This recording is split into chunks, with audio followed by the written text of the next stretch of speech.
नमस्कार। आज मैं आप लोगों के साथ एक जानकारी साझा करना चाहती हूँ जो मेरे साथ हुआ है और ये परसों हुआ है। परसों यानी 5 मार्च को हुआ है ये मेरे साथ दोपहर के करीब 12 बजे। अब आप लोग सोचेंगे कि मैं इतनी देर से क्यों वीडियो बना रही हूँ, तो कल तक तो मैं उस सदमे में ही थी, मैं उससे उबर ही नहीं पाई थी।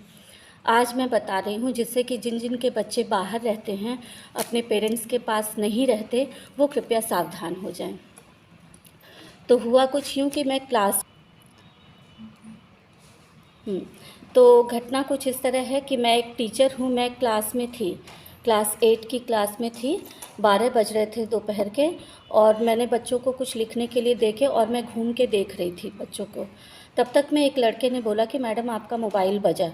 मैंने मोबाइल उठाया तो उसने पहले मेरे हस्बैंड का नाम लिया कि आप मिस्टर राजेश कुमार की वाइफ़ बोल रही हैं? मैंने कहा हाँ।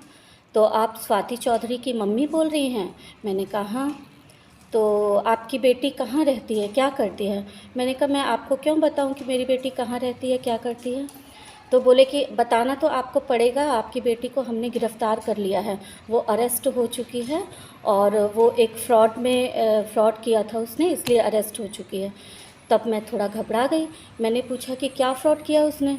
तो बोले कि वो एक लड़के को ब्लैकमेल कर रही थी, 4 लड़कियां मिलके, तो वो चारों अरेस्ट हो गई हैं। 3 को तो सज़ा भी हो गई है, 7 साल की सज़ा और 4 लाख रुपए जुर्माना। आपकी बेटी का फ़ॉल्ट थोड़ा कम है, इसलिए हम उसे कंसीडर कर सकते हैं, छोड़ सकते हैं। और डीएसपी साहब अभी यहाँ पे हैं और हम बम्बई पुलिस से बोल रहे हैं उनको, क्योंकि मैं बता चुकी थी तब तक कि मेरी बेटी बॉम्बे में है, BARC में साइंटिस्ट है। तो उन्होंने बोला कि हम बॉम्बे पुलिस से बोल रहे हैं और यहाँ पे डीएसपी सर बैठे हुए हैं, एक मैडम हैं, उनसे हमने रिक्वेस्ट की है, हम आपकी बेटी को छोड़ सकते हैं। अब चूँकि मेरी बेटी अरेस्ट हो चुकी, इतना सुनते ही मुझे लग रहा था कि फ्रॉड हो रहा है मेरे साथ, लेकिन फिर भी मैं मतलब बहुत घबरा गई। फिर मैंने बोला कि आप मेरी बेटी से बात करवा सकते हैं मेरी? तो उन्होंने बात भी करवाई और बात करवाने के दौरान उन्होंने मेरी बेटी की जो आवाज़ सुनाई, वो बिल्कुल हूबहू मेरी बेटी की ही आवाज़ थी। और वो बोल रही थी कि मम्मी मुझे बचा लो, मम्मी हमने कुछ नहीं किया, इन लोगों ने मुझे फंसा दिया, मम्मी इस बार बचा लो प्लीज़। तो मैं बहुत ज़्यादा घबरा गई। फिर मैंने कहा कि अच्छा बताइए अब इसको बचाने के लिए क्या करना होगा? तो उन्होंने कहा कि आपको थोड़ा खर्चे पानी का इंतज़ाम करना होगा। मैंने कहा कितना पैसा? तो बोले कि 60,000 आपको देना होगा। अब गलती से मैंने 60,000 को 7,000 सुना। फिर भी मैं बहुत घबरा चुकी थी और मैंने जल्दी से मैं स्कूल में किसी को बता भी नहीं सकती थी, क्योंकि पुलिस वाली बात थी कि आपकी बेटी को गिरफ़्तार कर लिया है, ऐसे-ऐसे। मैंने कहा कितनी बदनामी हो जाएगी। और उन्होंने कहा कि मीडिया वाले अभी बिल्कुल एकदम हमारे आस-पास हैं और मीडिया वाले आ चुके हैं, अगर आपने देरी की तो बात मीडिया में चली जाएगी, आपकी बेटी की बहुत बदनामी होगी। मैं काफ़ी घबरा चुकी थी। मैं अपना बैग वैग लेके घर की तरफ भागी और घर पहुंचने के, चूँकि मैं एक रेजिडेंशियल स्कूल में काम करती हूँ, तो वहाँ पे वो हॉस्टल की जो मैट्रॉन थी, उन्होंने भी मुझे पूछा क्या हुआ क्या हुआ? बस मैं रो के इतना ही बोली कि मेरी बेटी को किसी ने किडनैप कर लिया है। फिर मैं घर चली गई। मैंने उनको 7,000 पे भी कर दिया। उसके बाद और वो लोग मुझे ना तो, क्योंकि इस दौरान जब मैं जा रही थी घर, तो मेरे में जो साथ काम करने वाली हैं, टीजीटी एसएसटी मैडम और टीजीटी इंग्लिश मैडम, इन लोगों ने मुझे एकदम बदहवास सा जो जाते हुए देखा, तो मुझे बार बार फ़ोन करने लगी, मैसेज किया कि एवरीथिंग इज़ ओके। लेकिन मैं उनको बोल रही हूँ कि मेरा फ़ोन आ रहा है, मैं क्या फ़ोन रिसीव करूँ? उन्होंने बिल्कुल मना कर दिया कि ना तो आप अभी कोई फ़ोन कॉल रिसीव कर सकती हैं और ना ही फ़ोन काटिएगा, क्योंकि अगर आपने ऐसा किया तो हम मीडिया वालों में तुरंत दे देंगे, आपकी बेटी को हम बचा नहीं पाएंगे।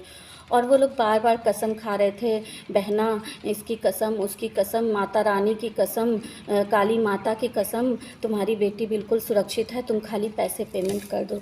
मैं घबराई हुई, मैंने 7,000 पेमेंट कर दिए। उसके बाद उन लोगों ने बोला कि स्क्रीनशॉट भेजिए। मैंने कहा मुझे इतना नहीं आता है, मैं बिना फ़ोन काटे आपको कैसे स्क्रीनशॉट भेजूँ?